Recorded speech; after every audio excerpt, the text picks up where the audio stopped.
नमस्कार दोस्तों, स्वागत है आपका मैथ्स विद कौशल में। दोस्तों, पिछली वीडियो में हमने संख्या पद्धति के प्रश्न नंबर 16 तक हमने सोल्व कर लिए थे। अब प्रश्न नंबर 17 से हम इसको हल करते हैं। तो चलिए हम वीडियो शुरू करते हैं। देखिए दोस्तों, ये सभी प्रश्न आरआरबी एनटीपीसी और ग्रुप डी में पिछले वर्षों के आए हुए प्रश्न मैंने लिए हैं घटना चक्र की बुक से। तो चलिए हम इनको सोल्व करते हैं। प्रश्न नंबर 17 हमारे पास कितना है कि 1000 से बड़ी लघुत्तम अभाज्य संख्या है। प्रश्न नंबर 17। अब देखो, इसको तो हम ऐसे ही सोल्व कर सकते हैं। ए विकल्प में दे रखा हमें कितना 1001, और बी विकल्प में दे रखा हमें 1003, और सी में दे रखा हमें 1007, और डी में दे रखा हमें 1009।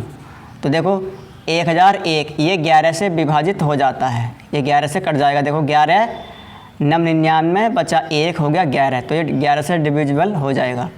अब देखो ये कट जाता है दोस्तों 17 से, ये 17 से जो है भाग पूरा इसमें चला जाएगा। देखो 17 पंजे 85 बचा 15, और हो गया उतार लेंगे 3 हो गया 153, और 17 में 153, और ये 19 से कट जाता है। देखो 19 पंजे 95 बचा 5, 19 से 57, यही बची बस। तो ऑप्शन नंबर डी इसका सही होगा 1009। इसमें ये अभाज्य संख्या है। देखते हैं अगला क्वेश्चन नंबर 18 क्या है। वह बृहत्तम अंक x जिसके लिए संख्या 5x 793 x और 4 3 से विभाजित है। क्वेश्चन नंबर 18 क्या है हमारे पास, 5x 793 x और 4। देखो इन हमें x के मान के स्थान पर ये बृहत्तम अंक कौन सा आएगा, बड़े से बड़ा, वो हमें निकालना है। और हमें 3 से विभाजित नियम का क्या पता है। देखो कि अंकों का योगफल अगर 3 से कट जाता है तो वो सारी संख्याएं 3 से कट जाती हैं। तो देखो 3 से क्या क्या कटेगा, इसमें 9 कट जाएगा 3 से, इसको आप छोड़ दो। 3 एकम 3 ये भी कट जाएगा। देखो 7 और 5 12 मिलकर हो जाएगा, ये भी कट जाएगा। तो अब बचा क्या, x प्लस x और प्लस 4। अब ये अंक x की ऐसी क्या वैल्यू रखें हम जिससे कि 3 से कट जाए। तो देखो 9 रख के देखो यहाँ पर, 9 और 9 18, 18 और 4 22। तो ये 9 से ये 3 से नहीं कटेगा 22। 7 रख के देखो यहाँ पर, 7 और प्लस 7 14, और प्लस 4 कितने हुए 18। क्या 3 से कट जाएगा, ये 3 से कट जाएगा। देखो 3 6 18। तो इसका अर्थ ये है कि वो संख्या क्या होगी, 7 ही इसमें होगी। तो बी ऑप्शन इसमें ठीक है। बाकी और अंक आप रख कर देख सकते हैं, ये कटेगा नहीं 3 से। क्वेश्चन नंबर हम 19 करते हैं। देखिएगा प्रश्न नंबर 19 है, संख्या 17 की पावर 1999 और 11 की पावर प्लस में दे रखा है ये 1999 और माइनस 7 की पावर 1999। तो चलिए हम प्रश्न नंबर 19 को सॉल्व करते हैं। 17 की पावर 1999 हमें दे रखा है प्लस 1999, और प्लस 11 की पावर भी 1999 है ये, और माइनस 7 की पावर कितना है 1999। तो देखो हमें निकालना है इसका क्या, इकाई का अंक। तो देखो हमें तो केवल इकाई अंक से मतलब है, इकाई अंक से मतलब है हमें तो। अब देखो 7 की पावर आप लास्ट के 2 डिजिट में 4 से भाग कर दो। किसमें, 7 की पावर 99। 7 की पावर 99 को आप 4 से भाग करो तो देखो 24 चौका 96। तो 7 की पावर कितना बचा, ये 3 प्लस। अब इकाई का अंक 1 हो तो उसका तो अंक 1 ही होता है। 0 1 5 6 में इकाई का अंक यही होते हैं हमेशा। तो 1 में तो करने की जरूरत है नहीं कुछ, माइनस। ये भी कितना हो गया, 7 की घात कितना हो गया, ये भी 3 हो गया। अब देखो 7 की घात 3 का मतलब कितना होता है, 343। 7 7 49 7 343। तो इकाई का मतलब कितना, इकाई का अंक 3 प्लस इसमें देखो 1, और माइनस इसमें भी कितना 3, इकाई का अंक 7 की पावर 3 में। तो 3 से तो 3 कैंसिल आउट आप कर सकते हैं। तो इकाई का अंक कितना आ गया, इसका 1 आ गया। तो बी ऑप्शन इसमें ठीक हो गया। चलिए प्रश्न नंबर 20 हम करते हैं। क्या है, आप देखो डायरेक्ट यहाँ पर भी काट सकते हैं। 7 की घात 3 से ये माइनस 7 की घात 3 कैंसिल आउट, तो 1 इसका आंसर हो गया। क्वेश्चन नंबर 20 हम करते हैं। देखो हमें मान निकालना है सेंटीमीटर में मान कितना होगा यदि 1 मीटर 1 सेंटीमीटर तथा 1 मिलीमीटर को जोड़ा जाए और कुल योग में से 1 इंच घटा दिया जाए। प्रश्न नंबर 20 क्या है, देखो सेंटीमीटर में हमें मान कितना होगा। तो 1 मीटर में हम जानते हैं, 1 मीटर में बताओ कितने सेंटीमीटर होते हैं, 100। 1 मीटर बराबर कितना सेंटीमीटर, 100। और 1 सेंटीमीटर दे रखा हमें तो प्लस का 1 सेंटीमीटर, 1 सेंटीमीटर यहाँ पर लिख दो, 1 सेंटीमीटर है ये। और फिर 1 मिलीमीटर, तो 1 मिलीमीटर मतलब कितना हो गया 0.1। तो अब 0.0 इसको लिख लो, 0.0 ये हो गया, इसको आप जोड़ लो तो ये कितना हो गया 101.1 सेंटीमीटर हो गया। अब ये कहा इसमें से कि 1 इंच इसमें से घटा दिया जाए, तो 1 इंच में कितने होते हैं सेंटीमीटर बताओ, 2.54 सेंटीमीटर। तो 1 इंच हमने क्या करा यहाँ से, 1 इंच हमें यहाँ से घटाना है, तो घटाएंगे कितना होता है 2.54 सेंटीमीटर हम इसमें लेस कर देंगे। तो देखो पॉइंट के बाद अंक बराबर होने चाहिए। तो देखो 10 में 4 घटाएंगे 6 और 10 में से 5 घटाएंगे 5। अब देखो 100 में से 2 घटाएंगे कितना 98, तो 98.56 देखो ऑप्शन नंबर सी। चलिए अगले प्रश्न को हम सोल्व और करते हैं।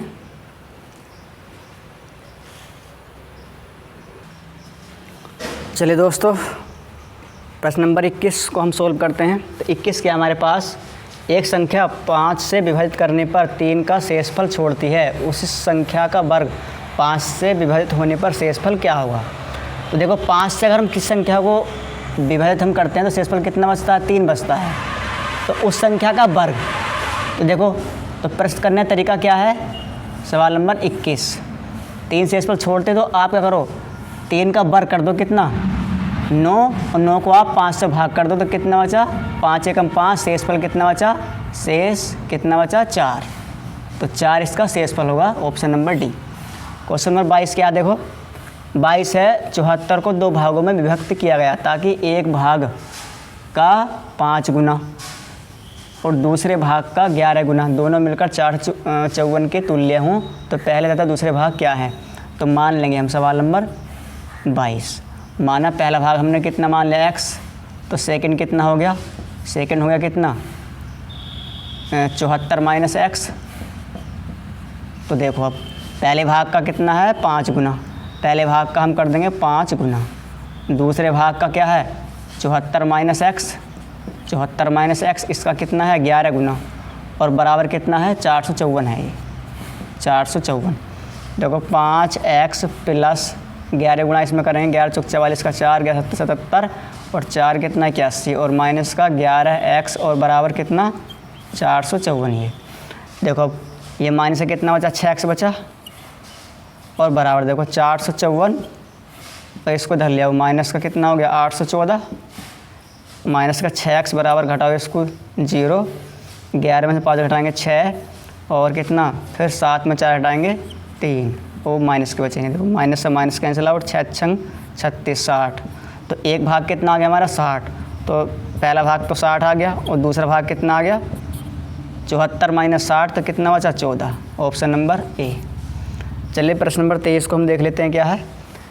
प्रश्न नंबर 23 है 130 रुपये की राशि में 50 पैसे 10 पैसे और 5 पैसों के समान सिक्के हैं। तो इसमें पूछा गया है तो प्रत्येक प्रकार के सिक्कों की संख्या क्या है।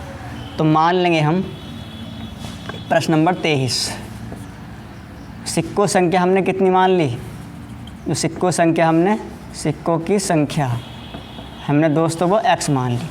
तो देखो 50 पैसे 10 पैसे और 5 पैसे के कुल सिक्के कितने हैं, मतलब कुल सिक्के कितने हैं 130 रुपये में इनको हम वितरित हम कर रहे हैं। तो देखो 50 पैसे के सिक्के है ना, तो हम 100 से भाग करेंगे तो कितना आएगा ये रुपये बन जाएगा प्लस। इसी प्रकार देखो 10 पैसे के सिक्के यानी कि 10x और बटे 100 और प्लस 5 पैसे के सिक्के यानी कि 5x और बटे कितना 100 और बराबर कितने देखो 130 रुपये के बराबर। देखो इधर भी रुपये इधर भी रुपये। अब 50 अब इसका तुम एलसीएम ले सकते हैं कितना 100, तो हमने 100 इसका एलसीएम ले लिया। तो देखो 50 और 10 60 और 5 कितने हो गए 65x और बराबर कितना 130। तो 65x बराबर कितना 130 और गुणा कितना 100, 65 दूनी 130, x का मान कितना 100 दूनी 200। तो प्रत्येक प्रकार के सिक्के कितने आ गए हमारे पास 200 आ गए दोस्तों, तो सी ऑप्शन। तो चलिए अगले प्रश्न हम देख लेते हैं और क्या है।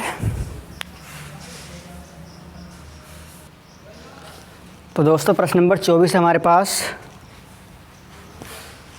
यदि संख्या 732 एक्स बाई 70 से विभाजित है।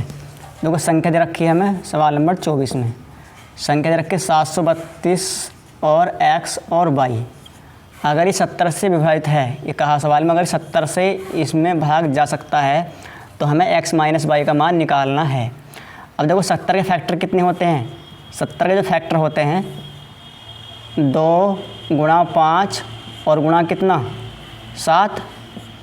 तो देखो वो संख्या 2 से भी कटनी चाहिए, 5 से भी कट जानी चाहिए और 7 से भी कट जानी चाहिए। 70 के फैक्टर हमें करके ये पता चला। तो देखो x और y के मान क्या हो सकते हैं। तो देखो 2 से कब कटेगी, जब लास्ट में 0 हो या फिर लास्ट में कोई सम संख्या हो। 5 से कब कटते, जो लास्ट में 0 हो। अब देखो 7, अब 7 से करके देखो इसको, 7 से इसको भाग करके देखो आप, 7 एकम 7 बचा कितना, 7 एकम 7 32, 7 चौक 28 बचा 4। अब देखो यहाँ पर क्या आएगा फिर x और y के स्थान पर। तो जब 4 बचा शेष इसमें, तो यहाँ पर 2 होना चाहिए। 7 छंग 42, तो कट जाएगा ये और फिर 0। तो इसका अर्थ ये है कि यहाँ पर कितना आना चाहिए 2 और यहाँ पर कितना होना चाहिए 0।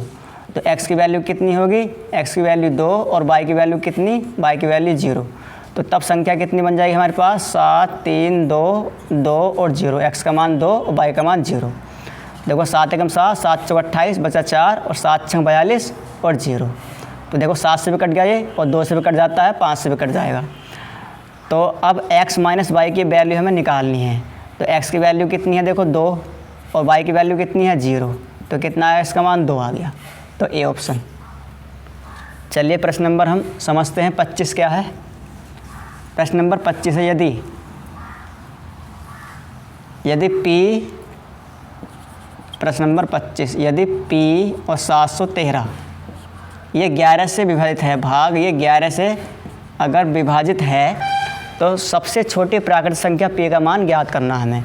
तो देखो 11 का रूल क्या होता है कि सम अंकों का योगफल माइनस विषम अंकों का योगफल कितना हो, या तो 0 हो या फिर 11 का डिविजिबल हो, 11 से भाग उसमें जा सकती हो। तो देखो इनको जोड़ो, 7 और 1 कितना हो, 7 और 3 कितना हो गया 10। अब इस 1 के स्थान पर कितना रखें हम कि वो कितना बन जाए, इस 1 और प्लस p के स्थान पर हम कितना रखें कि मिलकर ये भी कितना हो जाए 10 हो जाए, क्योंकि 7 और 3 मिलकर कितना हो गया 10 हो गया। देखो ये, तो इस p का मान हम कितना रखें जिससे कि 10 बन जाए, यानी कि 1 प्लस p और माइनस देखो कितना 7 प्लस 3 कितना होगा, ये भी 10 हो गया। तो p का मान कितना रखें हम कि 10 बन जाए, तो 9। तो 1 प्लस कितना 9, तो 10 माइनस 10 ये कितना हो गया 0 हो गया। तो इसका अर्थ क्या है, p का मान कितना आ गया 9 आ गया। ये p की वैल्यू कितनी हो जाएगी दोस्तों 9। देखो कौन से ऑप्शन में है 25 में, डी ऑप्शन। चलिए प्रश्न नंबर 26 समझते हैं हम क्या है। 24 625 को 31 से भाग देने पर शेषफल कितना बचेगा। तो देखो ये तो भाग का सवाल है, तो 31 से हमें भाग करना है किसको, प्रश्न नंबर है 26। 31 से भाग देना हमें 24 625 को, 24 625 को। तो भाग दो आप। देखो 246 में पहाड़ा पढ़ेंगे हम, तो कितनी बार जाएगा 3 अट्ठे 24, यानी कि 3 का पहाड़ा 24 में पढ़ेंगे तो कितनी बार 8 बार ज़्यादा हो जाएगा, कितनी बार 7 बार। 7 एकम 7 और 7 तिया कितने हो गए 21। घटाएंगे में 16 में 7 घटाएंगे 9 और 3 में से घटाएंगे 2, उतार लेंगे कितना 2। अब कितनी बार 8 बार। 8 एकम 8 और 8 तिया 24। घटाओ इसको, 12 में 4 घटाएंगे 4 और कितना 8 में 4 घटाएंगे 4, उतार लेंगे कितना ये 5। अब कितनी बार जाएगा लगभग, नहीं सॉरी ये गलत हो गया दोस्तों प्रश्न।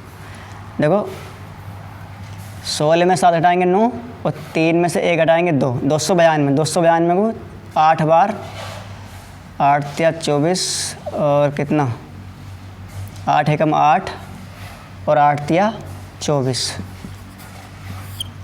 ये बचेगा। तो चलिए दोस्तों, सॉरी दोस्तों ये 8 बार नहीं 9 बार जाएगा। देखो 9 एकम 9, 9 तिया 27। देखो मैथ में गुणा भाग में मिस्टेक हो जाती है थोड़ी बहुत। तो अब इसको घटाओ, 12 में से 9 घटाएंगे 3 और यहाँ पर कितना 8 में 7 घटाएंगे 1 और उतार लेंगे कितना 5। अब देखो 3 चौक यानी कि 4 बार इसमें जा सकता है ये 4 एकम 4 और 4 तिया 12 घटाएंगे, 5 में 4 घटाएंगे 1, 3 में 2 घटाएंगे 1। तो देखो दोस्तों शेषफल कितना बचा, शेषफल जो बचा 31 में से भाग करके 11, तो 11 डी ऑप्शन में होगा। चलिए प्रश्न नंबर 27 हम देखते हैं क्या है।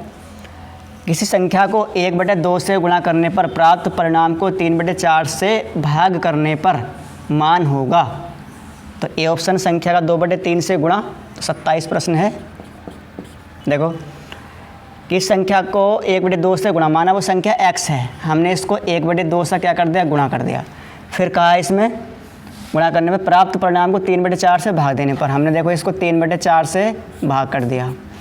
तो देखो कितना हो जाएगा, ये 2 दूनी 4, ये कट जाता है, दूसरे से चौथा अंक कट जाता है और पहले से तीसरा अंक कट जाता है। देखो तो 2 जाएगा ऊपर, तो ये कितना हो गया, ये हो गया 2/3 और कितना x। तो देखो संख्या हमारे पास कितनी x है और उसका कितना है 2/3 गुना है, तो भाई ऑप्शन में सही होगा जिसमें संख्या का 2/3 गुना हो। देखो संख्या का 2/3 से गुणा, तो इसका मतलब ए ऑप्शन इसमें मैच कर रहा है। देखो ये तो 2/3 से भाग कर रहा है, ये नहीं हो सकता, 3/8 नहीं हो सकता, 3/8 से भाग नहीं हो सकता। देखो संख्या का 2/3 से गुणा, तो A option is the right answer. चलिए हम आगे प्रश्न और देख लेते हैं क्या है।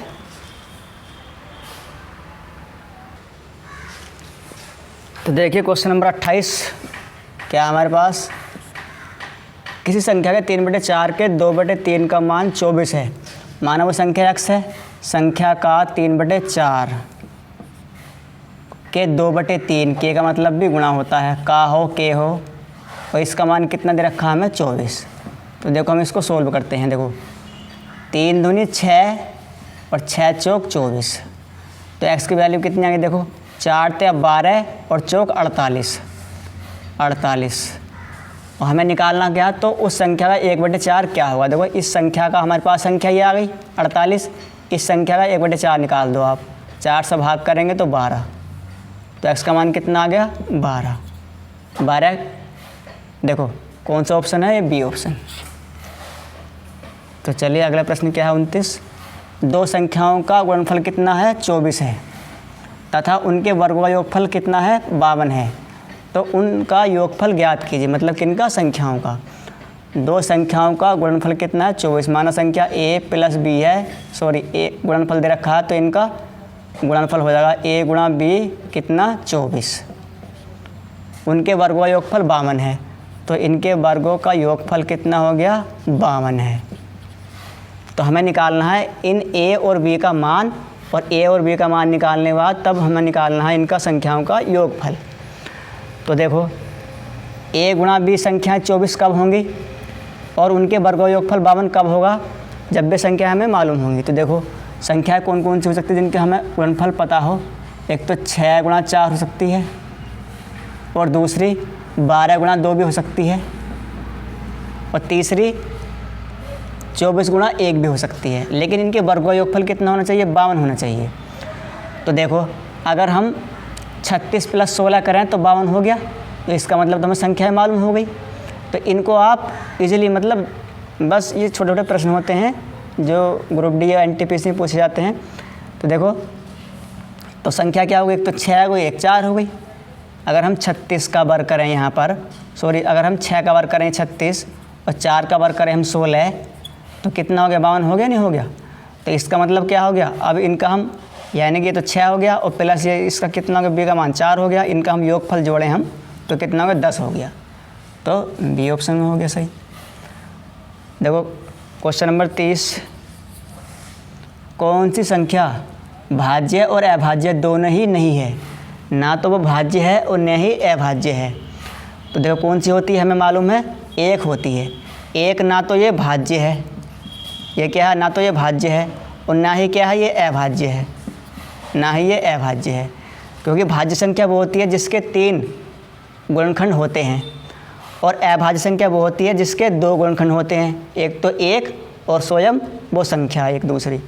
जैसे कि हम 2 है, 2 एक अभाज्य संख्या होती है, तो 2 के कौन से फैक्टर होंगे, एक तो 1 से कटेगी 2, और 1 किससे कटेगी, 1 2 से भी कटेगी। इसी प्रकार 3 को ले सकते हैं आप, 3 1 से कटता है और 3 से भी कटता है। तो इसी प्रकार 1 का तो मल्टीपल फैक्टर केवल 1 ही होता है, तो इसलिए क्या हो गई, एक ना तो भाज्य है न अभाज्य है। चलिए प्रश्न नंबर 31 क्या है, किसी संख्या का 4/3वां भाग, किसी संख्या का 4/3वां भाग, प्रश्न नंबर 31 किस संख्या का 4/3वां भाग यानी कि x का 4/3वां भाग उसके 2/3वां भाग से 8 अधिक है, उसके 2/3वां भाग से कितना अधिक है, 8 अधिक है। तो देखो इसको इधर ले आओ आप, तो 4x/3 और माइनस का कितना 2x/3 और बराबर कितना 8 रह गया। देखो 4 में से हर तो समान है, हर समान है तो अंश ऐसे ही घट जाते हैं और जुड़ जाते हैं। देखो 4 में 2 घटाएंगे 2x और बटे 3 और बराबर कितना 8 और 2 चौक 8, x का मान कितना है 3, इसकी मल्टीप्लाई में पहुंच जाएगा 4 की, 3 चौक 12, x का मान कितना आ गया 12, संख्या क्या है 12 है, इनमें से कोई नहीं, डी ऑप्शन। चलिए प्रश्न नंबर 32 देख लेते हैं क्या है, गणित का चिन्ह। 32 देखो ये चिन्ह दे रखा है हमें, गणित में जो यूज किया जाता है ये चिन्ह, गणित का चिन्ह इसे बोलते हैं सिग्मा, प्रदर्शित करता है। तो देखो सिग्मा क्या प्रदर्शित करता है, घटाने को, जोड़ को, भाग को या फिर गुणा को। देखो इसका जो अर्थ होता है गणित में, इसका अर्थ होता है जोड़ना। तो ये किसको प्रदर्शित करता है दोस्तों, जोड़ को ये दर्शाता है। तो इसका अर्थ होता है गणित में, इसे बोलते हैं सिग्मा, इसका बोलते हैं अर्थ होता है जोड़। तो इसमें बी ऑप्शन इसका ठीक हो गया 32 का। तो चलिए फ्रेंड्स इतना ही हमने इन प्रश्नों को डिस्कस किया जो कि एग्ज़ाम की दृष्टि से वेरी वेरी इंपॉर्टेंट प्रश्न है। हम मिलेंगे अगली वीडियो में, तब तक के लिए आप हमारी पिछली वीडियो को देखिए। साइंस की और मैथ्स की मैंने बहुत NTPC और ग्रुप डी के लिए सारी वीडियो मैंने अपलोड कर दी हैं, तो वो आप पिछली वीडियो आप देख लीजिए। तो ठीक है, जय हिंद जय भारत।